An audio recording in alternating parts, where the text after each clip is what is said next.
Chapter 0. Gone. It's Ben now, writing in the darkest of black inks. My dad's skin is black, and so is Blizzard's. Mine is not as dark as theirs, nor as Sky's, but I love the fact that we are from a family which has skin that's called black. It's the colour of so many good things. The night sky, black panthers, squid ink, licorice, the black on orca whales, and the colour we all see when we close our eyes. My skin is more like the wood on a pine tree, or the colour of milk chocolate, or the earth in which we grow our vegetables, or caramel, or the brown of a bear or a kangaroo. But if my skin was fair, and I had ancestors whose skin was dark, I would be proud to have them as my ancestors, to inherit their knowledge about the world we live in, to care about nature, to look after the plants and animals all around us, and the sea and the sky, and all the amazing air on this planet. Sky and I love all First Nations people everywhere, and we love our heritage. Our grandmother, Athena, is from a nation with paler skin, but they cared deeply for their country. And our grandfather, Nelson, is from a place where the sun caused his people's skin to become incredibly dark over the centuries. So in black ink, I will write this part of the book, because some of what happened to Blizzard has happened to me, and what happened to me could have been far worse than it was, so I really feel for Blizzard. As Frank said, when we first realised that Blizzard had been taken, it was clear that Angel and Miguel were worried. After Miguel roared and we all wept and laughed, and then rested in a deep peace for many hours, we finally went to bed and slept so deeply that I don't think any of us dreamed. The following morning, Angel called a meeting of the University Council. While she was there, we met with Jax and Miguel to talk about the clues we'd seen in the Noesis the night before. The observatory was full of light, and little blue hummingbirds kept slipping in through the windows to look for sweet treats. They were so small and wild, they reminded me of time fairies. "Where are Goliv and Gode?" I asked. "They went back to the Time Garden to help Orpheus," said Jax. Frank added, "They said they'll return if they find anything. I saw them before they left." I nodded, but just when I was about to ask another question, I overheard Miguel whisper something to Jax. He said he was worried that Blizzard might have been erased. "How can anyone be erased?" I asked, hoping such a thing did not exist. "What?" asked Frank. "Is Blizzard going to be erased?" Jack sighed. "I'm sorry, you shouldn't have heard that." Miguel frowned. "No," he said, "none of you should have heard it, but you did, so we should explain." I knew we were all feeling the same thing, a terrible sickness in the pit of our stomachs. It was bad enough that Blizzard had gone missing, but none of us knew that he might have been erased. How could anyone be erased? I knew how frightened I'd been when I thought that Sky might disappear, but somehow having Six and Jem around made me less fearful that it would really happen. I truly thought that if part of her disappeared, the rest of her would remain. But being erased, it sounded dreadful. "The time game is a marvellous thing," said Jax, "but it has to be played by people who have integrity." As she spoke, Escher and Solo bashed their way in through the main windows of the observatory. Invictus was with them. Sky looked at Minnow.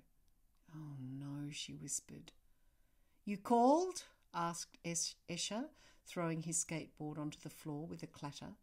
"Yes, you called?" repeated Invictus, also throwing his board onto the floor, but somehow he managed to seem rude and arrogant when he spoke. When no one answered, Solo looked worried. "Is everything okay?" he asked. "No," whispered Jax, "it's not." Escher and Solo sat on one of Jax's enchanted chairs, the ocean chair. Just as they climbed up onto the main cushions, a huge holographic wave hit them. As they were recovering, Invictus squished in between them. "Come on," said Invictus, glaring at all of us. "If Jax says it's bad, and we need to get into the enchanted chairs." "Actually, good idea," said Jax. "Thanks, Invictus. We should be on my chairs. If there's a spy about, they won't know what we're saying." "Exactly," said Invictus, looking smart. I saw Sky and Minnow frown, loathing the arrogance of Invictus. As we clambered onto Jax's magical chairs, I wondered what would happen if an actual spy sat in one of the chairs. Would they still be shielded from hearing? I looked carefully at Invictus. What was his story? I couldn't decide if he was simply a proud show-off or dangerous. We all sat looking at Jax, who was perched on her icy chair with her holographic pet penguin, Paladin. "Okay," she said, looking at Solo, Escher, and Invictus. "Blizzard's been taken. All that's left of him is his coat." "No," said the boys in unison. "Yes," said Miguel, "and if he's been harmed, I will open my mouth so wide that a legion of dragons will be unleashed from it. They'll seek out the criminals who've dared to hurt him, and they'll tear them to pieces."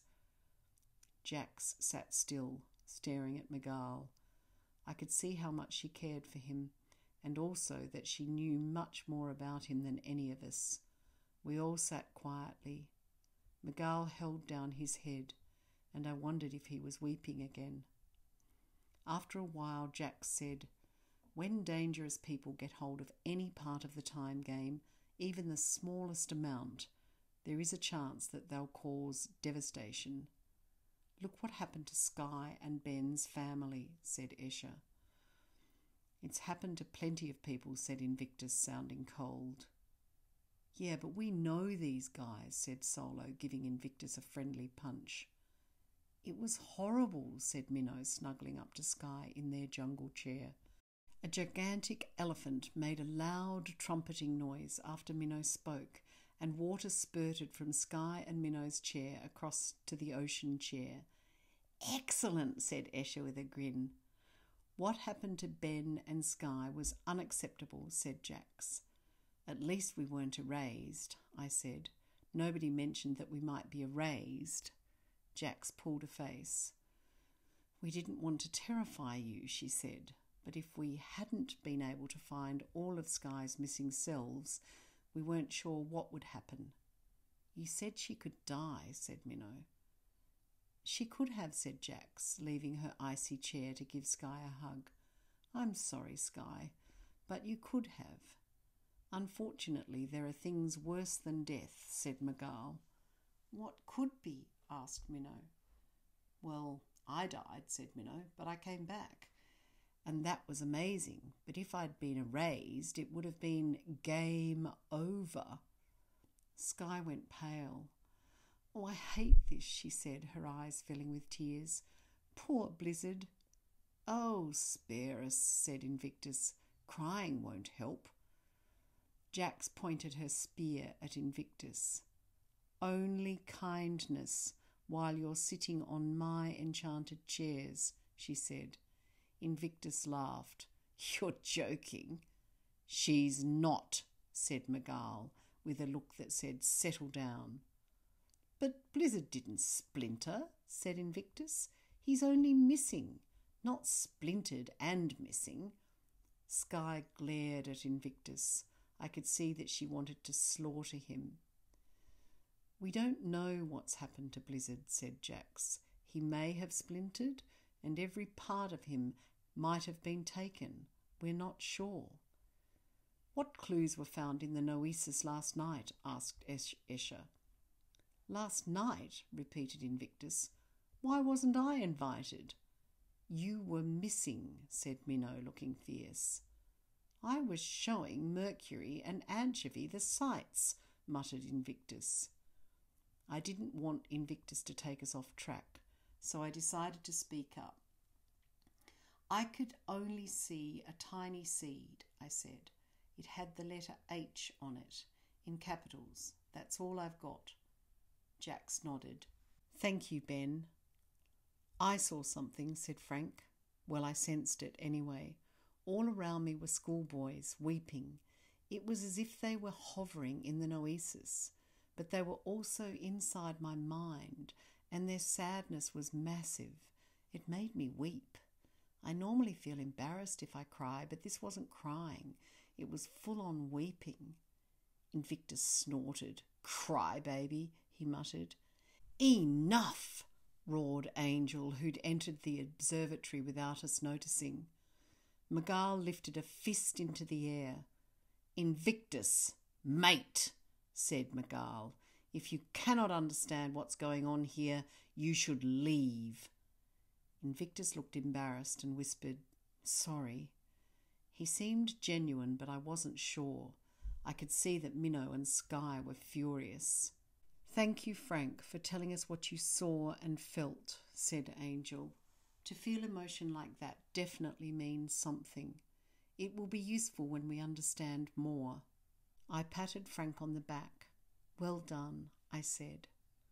Anyone else? Asked Jax. Yes, said Minnow. But it's not so much what I saw last night. It's that I know right now we're meant to go back into the Noesis. We all jumped up. No one questioned Minnow. And Ben is meant to lead, she said. I feel sure of it.